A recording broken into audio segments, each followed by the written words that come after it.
How's it going, everybody? If you own a landscaping business or are looking at starting one here in Michigan, then this video is for you.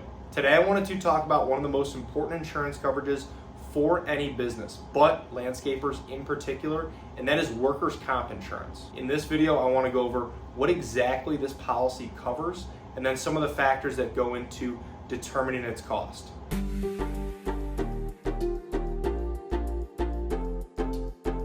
Thank you for stopping by. My name is Brian. I'm an independent insurance agent based here in the state of Michigan, Metro Detroit specifically, and I work with businesses on their commercial insurance programs as well as helping families and individuals with their personal insurance, their home, their auto insurance as well.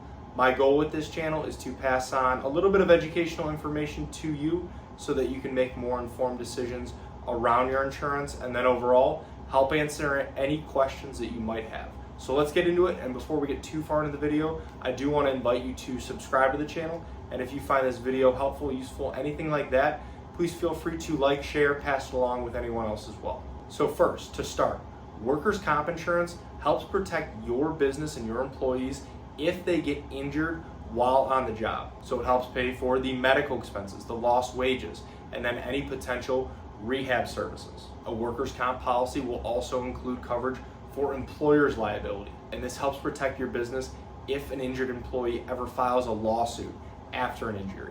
And here in Michigan, workers' comp insurance is almost always going to be required if your business does have any employees, and this does include part-time or seasonal workers. And this is obviously very important to note for any businesses like landscaping companies that ramp up during the spring, summer, and fall. Now, when it comes to the actual coverage amounts that you'll need on the policy, the state minimum coverage requirements here in Michigan are going to be $100,000 per accident, $500,000 per policy, and then $100,000 per employee.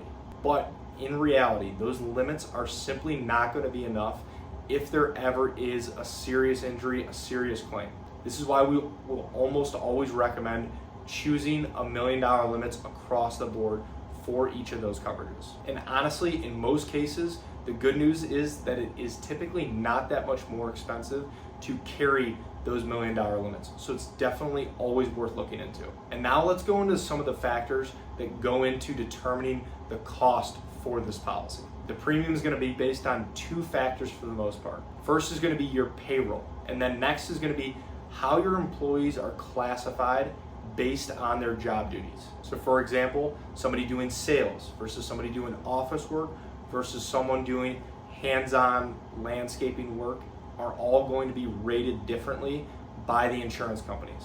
Each of these job types is going to be assigned a class code, and then every insurance company is going to have their own rate associated with each class code. So this is why it is important to work with an agent that does have access to multiple insurance companies that do work with landscapers, because some insurance companies are simply going to have better rates and be more competitive than others for certain types of industries. And then to actually come up with a premium, you'll simply multiply that rate for the class code by your total payroll. And then one thing to also watch for with workers' comp is that it is subject to an audit at the end of the policy period. This means that the insurance company will compare your estimated payrolls to whatever the actual payrolls were. So it definitely helps to try to get those numbers as close to as accurate as possible when you do get your policy in place. Because if you underestimate your payroll, then there could be additional premium that you owe, and then vice versa, if your payroll amounts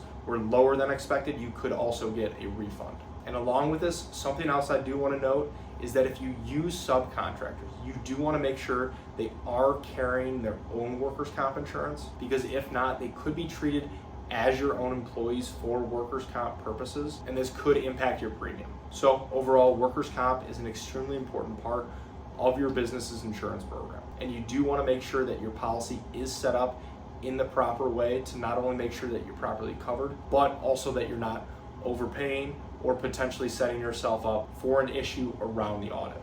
So thank you for watching, and if you are looking for help with your workers' comp insurance or commercial insurance program as a whole, I would love the opportunity to work with you and see if our team can help. There are a lot of ways to get a hold of me, and they should all be in the description below. Please feel free to text, call, email, fill out a contact form, whatever's easiest. And if you have any other questions about insurance, please feel free to either reach out directly or leave them in the comments below. I would love to help answer those as well. So thank you again.